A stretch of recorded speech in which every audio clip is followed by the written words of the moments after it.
So my name is Katelin, and I'm the Associate Curator of Clothing and Textiles at the Red Deer Museum and Art Gallery. Sorry, this is sort of weird because I can't see any of you, but yeah, I have been interested in textiles since, well, I don't know, since I was very, very young. When I was little and I used to go visit my grandmother, I used to go downstairs and just sit in her sewing room, just sort of take it all in. She had just stacks and stacks of fabric, like neatly folded on the wall, and bins of buttons and things like that. And then, so yeah, basically my whole life I've been interested in clothing and textiles. And I I did my bachelor's at the U of A in human ecology, which I don't know if any of you are familiar with human ecology, but it used to be the home economics program. And I specialized in clothing and textiles. And then I think about in 2016, I got my first museum job cataloging the menswear collection at the RAM in Edmonton. And then, yeah, since then, I've just specialized more and more in dress history, including doing my master's in clothing and textiles also, which I'm convocating on Friday for that. And yeah, I did put a bit of an introduction to me also in the presentation, but I also work in theater and film. I make clothing and costumes, and I do that in a freelance capacity, and I also do it sort of on a professional, like, contract basis. So yeah, I make clothing, and I think about it a lot, and I research it, and I work with it every day.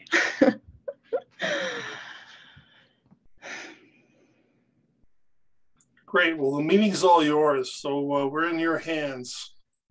Alrighty. As I said, I can't see anyone. It's me staring at my own presentation. So if anyone has any questions, I don't know if you normally keep those to the end, but feel free to interrupt. And yeah, I just want to start out by saying thank you so much for having me. It's a real privilege to be able to talk to you tonight. We're coming in from not at the mag, but just like a block away, where I live. And yeah, I have hopefully an interesting presentation planned for you. So what I have planned is I want to introduce to you the mag's clothing and textile collection, which will include a sneak peek of our new custom-built collection space, which not very many people have seen, so I'm excited about that. And after that, I'm going to be talking about some of my work reconstructing museum garments. I did this in my master's, and I also do it outside of that. So reconstructing museum garments as a way to unlock hidden information and address some of the limitations created by the museum environment. So yeah, I already introduced myself, but yeah, I'm the Associate Curator of Clothing and Textiles. I'm a trained dress historian. I've worked in museums on and off since 2016.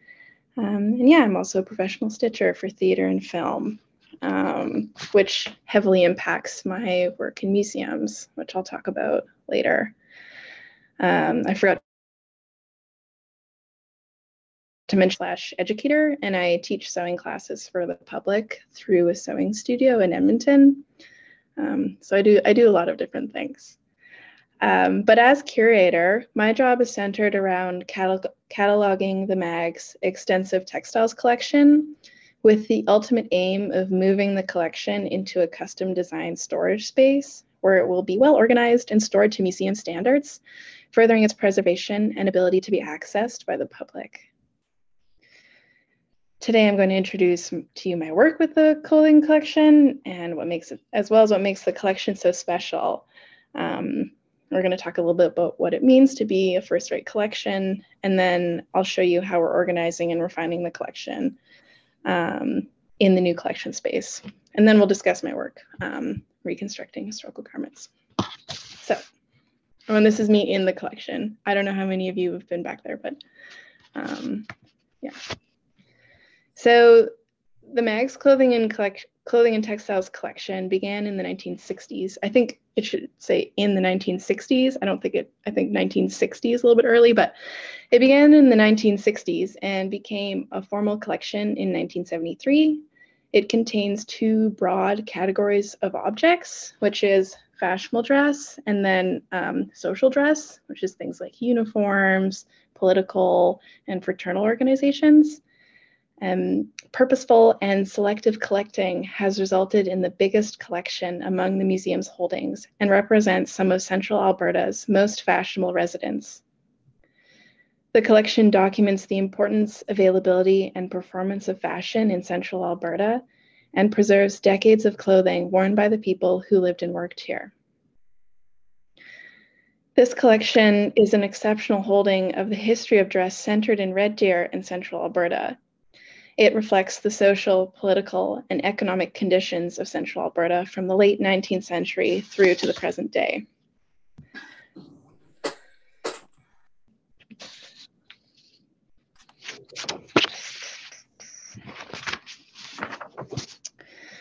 So this collection is a first-rate collection, and I want to talk a little bit about what that means.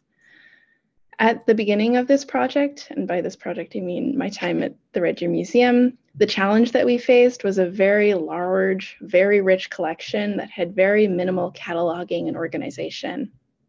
Most objects had only a very basic description in our digital catalog, no locations in the collection, no dates, and limited other research. I spent over a year working object by object to fill in these gaps.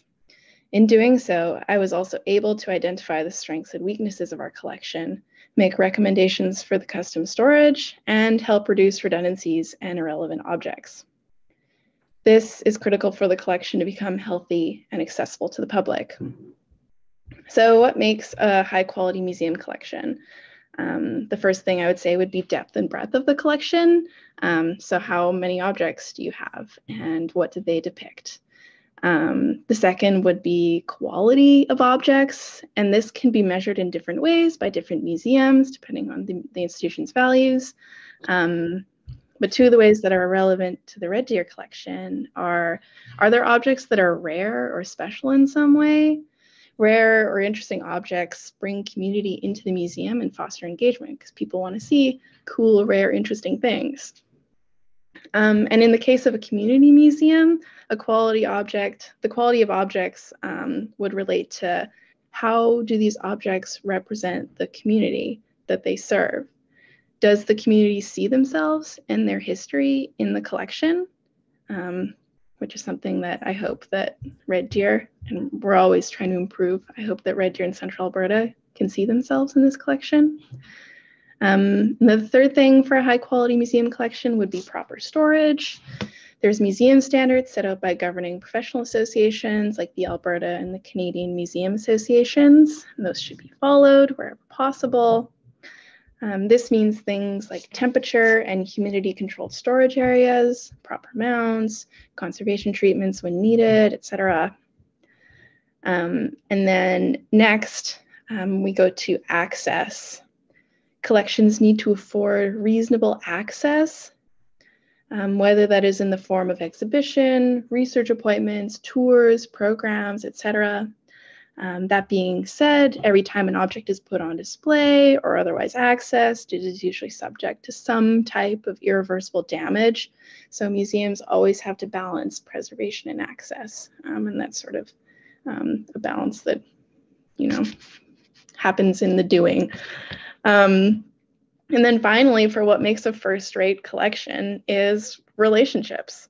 A high-quality museum collection is measured by the strength of the relationships it fosters with the community. It is a cost and labor-intensive endeavor to keep a collection, and we do this to foster relationships with the community. Otherwise, there isn't really a point.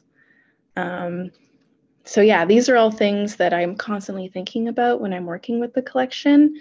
And a big part of what I hope to contribute in my work here is to make things, well, obviously to preserve. We already have the depth, breadth, and quality for sure.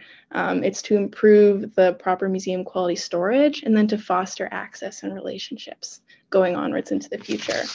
So before I show you the new storage space, I'm not sure how many of you have been into the old one or how recently that was, because it moves around quite a bit. But I have, hopefully this works with the internet and everything, but I've embedded a little video of the storage space that I currently work in that we're going to move out of soon. So, and this is on the north end of our building, so the north wall. It's not very well insulated.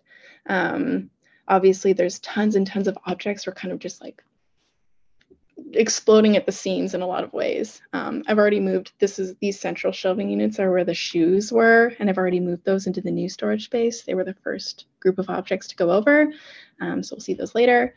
Another thing about this storage space is that we store non-collections things in here, which isn't ideal because it takes space away from objects. So hopefully we'll be moving away from that. Very narrow corridors, which makes it difficult to remove these trays. And the trays themselves are kind of old and difficult to remove. And it's hard not to damage the objects sometimes because they're so stiff and difficult to remove. And yeah, this is where I spend most of my time. This is my workstation. And hopefully we'll also be removing the workstation from the collection space because that again takes up sort of valuable space that could be devoted to giving the current objects more room and better storage, and then also making room for new acquisitions. So yeah, here's the hanging storage. All right. Next. Oh, it does this every time. Yeah. All right. And next I'm going to take you through our new storage. It's almost empty except for the shoes. And it's on our south wall. It's way better insulated, which means that we can provide better temperature and humidity controls. It was brand new, super smooth.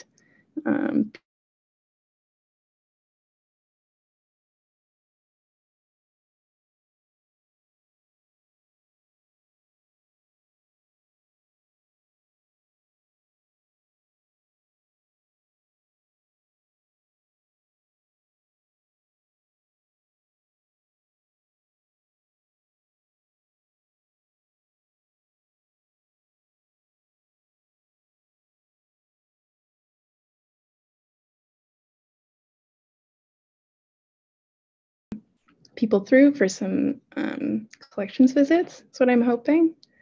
That's what I had in mind when I was arranging everything. Yeah. Yeah, so they're compact, they're custom for us, which is so cool, and they're super easy to use. And I'm so excited to begin the next phase of the project to rehouse the collection. Oh, there we go. All right, so I hope you can feel in my voice how excited I am about this collection, but I just want to say, like, what exactly makes this collection so special? So as I mentioned before, the collection certainly has the depth and breadth of a national or even internationally sort of quality collection, which I think is super exciting and cool to be able to work with it. We have quality objects. We have an amazing collection of both rare, interesting objects that also represent this area. And the current collection storage move project is a key step in elevating the organization and storage of the collection. And this will, in the future, will facilitate access and the building of relationships with community and other institutions. So that's what I think this collection is going in a really, really exciting direction. Something that I get asked about a lot is what gaps exist in the collection.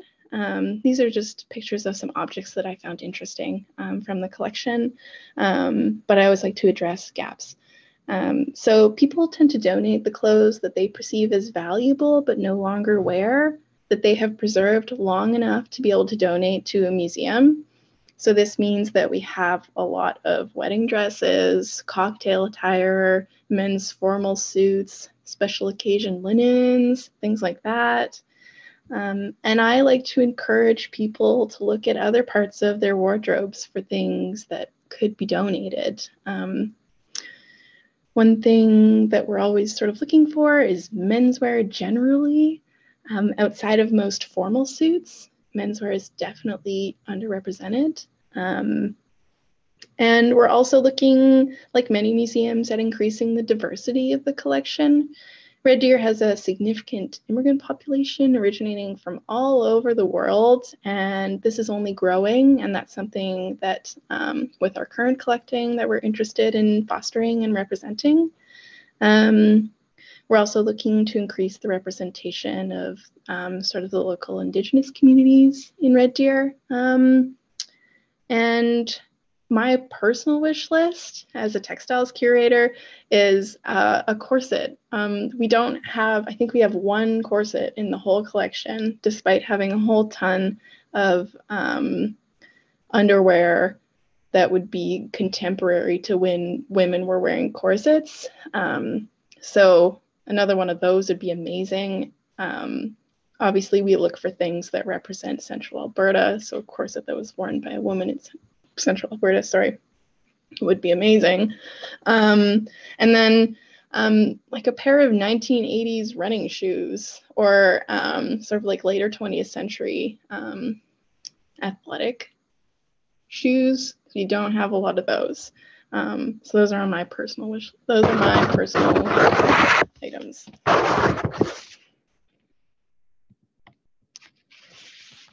All right, so we're going to move on to the next section of my presentation, which is going to talk about my work recreating museum objects as a way to learn more about them. And on the right, we have a museum object from the collection and a soft ruler, which is part of my process when I am remaking garments. I usually measure them and draw out the patterns. But first, I'm going to talk about why someone would be interested in recreating museum objects and what we can sort of learn from them. So I've worked in museums for a number of years now, which I love, but I have always been struck by how many limitations come with working with museum objects that just do not apply before they enter a collection. When objects enter museums, they are subject to a number of restrictions, namely that they can no longer fulfill their original function of being worn. They also cannot be handled the same way we handle normal garments, which we do to protect them from harm, but that also introduces other limitations. They also often come with very limited information about them, especially things that have been in the collection for longer. Nowadays, museums put more emphasis on collecting provenance, but things earlier on may not have any. Often the information we have about an object is just the name of the person who donated it, and we have to try and fill in the rest with research, which may or may not be successful. Some types of information are just essentially lost forever. And one of those perspectives that is nearly always left out is that of the makers of clothing.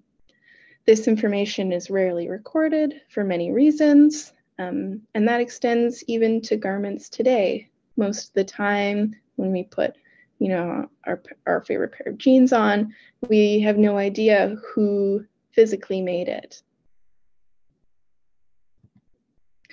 So I started to become interested in making reconstructions in order to get at some of this hidden information. And this is sort of premised on the idea that there are things that can only be known about an object by having made it. And obviously, in 99.99% of cases, we can't ask the original makers of museum objects any questions. Most of the time, they haven't been recorded by name, and many of them have passed on. So remaking is a tool to get at that lost maker's knowledge. And the picture that I've put here is me in the process of recreating a garment from the Red Deer Museum collection. It has some white work embroidered scallops on it. So I spent a couple weeks doing that a couple months ago.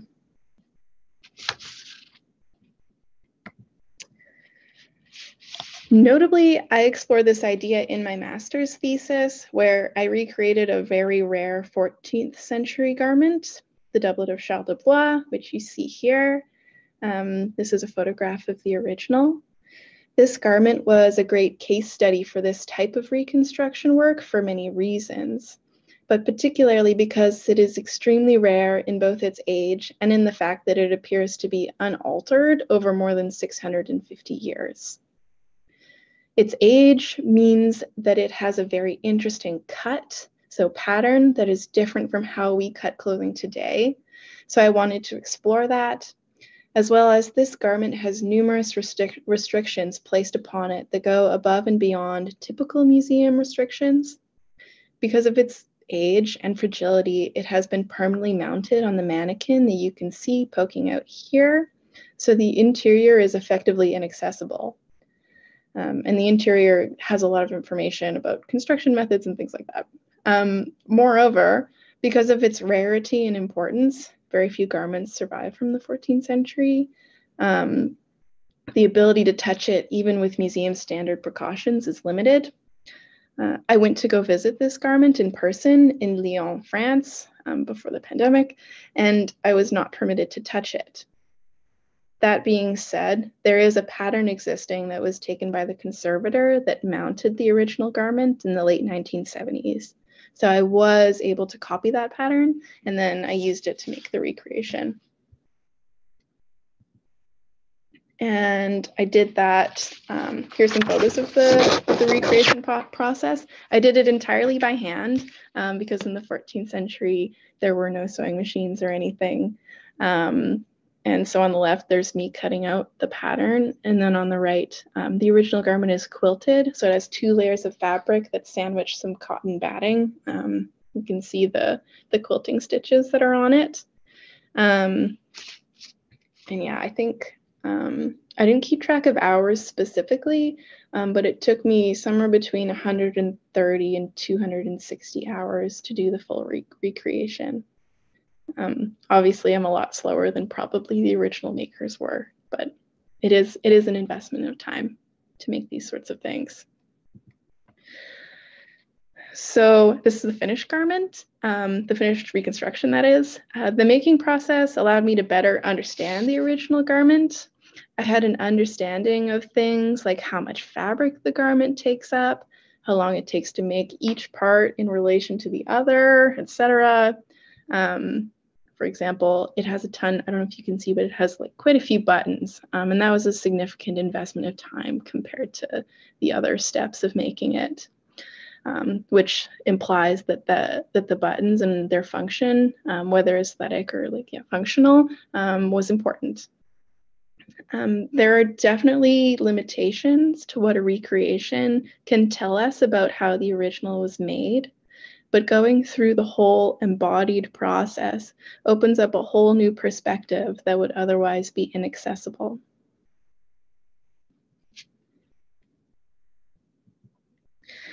And so along those lines, having a reconstruction built also opens up the possibility of having someone wear it. The second part of my thesis work was having a participant wear the reconstruction. Garments are meant to be worn, and visually it is totally a next level experience to see the garment on a body. In the past, museum objects were worn by models sometimes for like fashion shows or whatever, and you can find images of those sometimes. It was sort of popular in the 60s and 70s, but it is kind of a stressful experience for the garment, and it can cause quite a bit of damage. So it's definitely something that doesn't happen in most museums these days. And though we can't know the morphology, like the body morphology, like their size and shape, of the original wearer of this doublet, by having someone who fits it to the best possible degree, we get a clearer picture of how it might have looked and fitted in the past. And this was especially sort of interesting for the 14th century garment because back then there was no photography. So we don't have any examples of like what a garment may have looked like actually in real life. We have drawings or illuminations. So also by wearing it, we get an idea of what it is like to move in it, which is something that is very difficult to get at when the garment is lying in a tray in a museum collection. And I think this is a really interesting part of this type of research or this type of project, because people love to imagine what historical garments would feel like to wear. It's often one of the first things that people will say to me when I'm showing them a historic garment. And usually the dominant narrative is that they are difficult to move in, uncomfortable, or even detrimental to the wearer's health. You know, like the comments like, oh, that must have been so uncomfortable. Like, oh, I can't believe you would work in that, or you know, that sort of comment, which may or may not be true. But making a reconstruction and wearing it is a way to sort of investigate these ideas, which, yeah, is really interesting to me. And that was my thesis research. I know a 14th century French doublet doesn't have a lot to do with red deer. So I just wanted to share with you some of the, one of the reconstruction projects that I did based on an object from the Mags collection. And this is the finished whitework camisole that there was a picture of me making in progress earlier. And here it is on a mannequin. This is the original. It's a circa 1900 to 1925 cotton camisole with whitework embroidery and a waist tie. I didn't do the decorative embroidery. I stuck to I'm a decent embroiderer, but I didn't have enough faith in myself to pull it off in a way that was like symmetrical and as good as this. So I left it out. Yeah, here's some details of the embroidery. It was a really, really nice project. It was interesting to see, like how long it actually took to do this. And one of the things I learned that was interesting is that once I had made it and I was able to try the garment on, I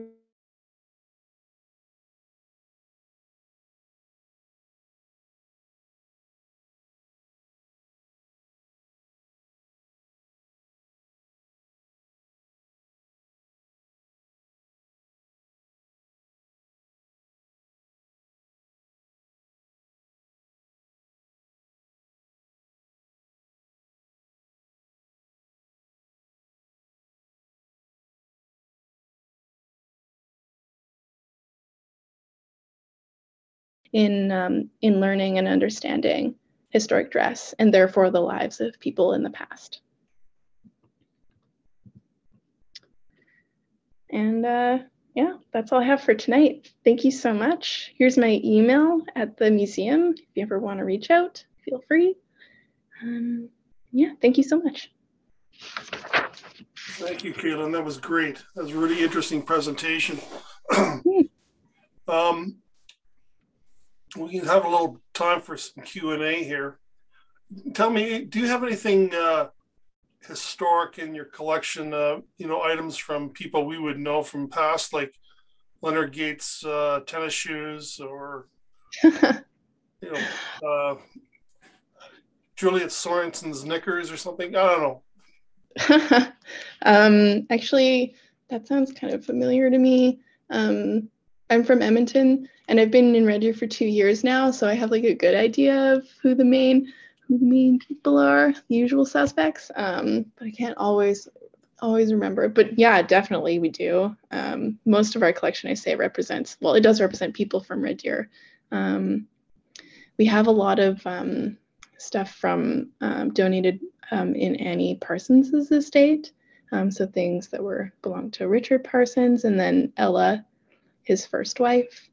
We have quite a few objects from them, and then also things that belong to Annie herself. We definitely have stuff from the Gates family for sure. I'm trying to think. Yeah. As for like specific things, I don't know. there's like just too many. There's too many for me to pull one in my head. I'm remembering Richard Parsons' embroidered opera scarf. It's like white silk. It has his initials embroidered on it. We also have some of his pajamas. Actually, I think we had his full set of pajamas.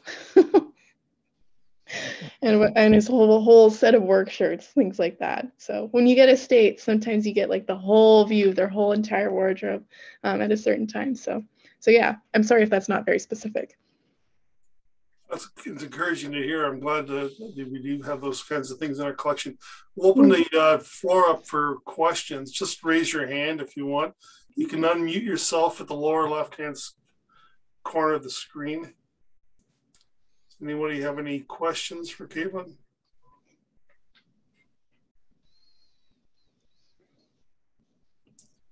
I had one question. One question. Go ahead, Sheila. Oh, I was just gonna, this is not related to the Red Deer Museum collection, but to the 14th century garment that you recreated, Katelin. Why were there so many buttons down the sleeve? That's a really good question. Thank you, Sheila. One of the things that the buttons do is that the garment is meant to fit quite tightly. So the buttons help to basically to be able to put your arm through it.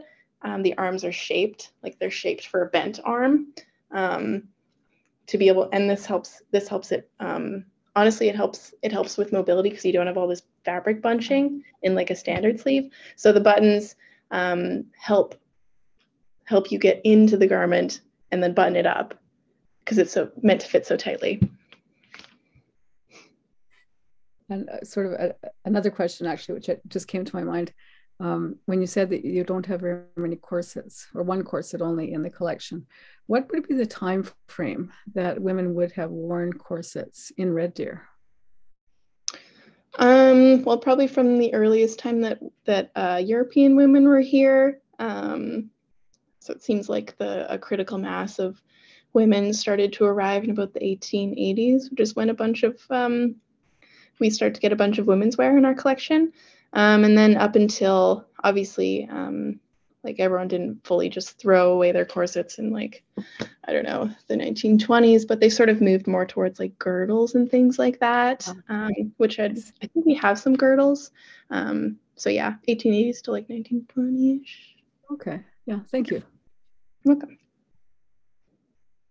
Great.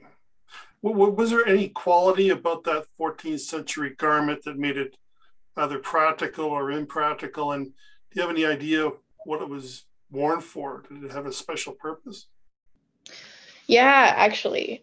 So what makes it practical is that it's a really fascinating garment for a lot of reasons. Hence why I wrote a whole thesis about it.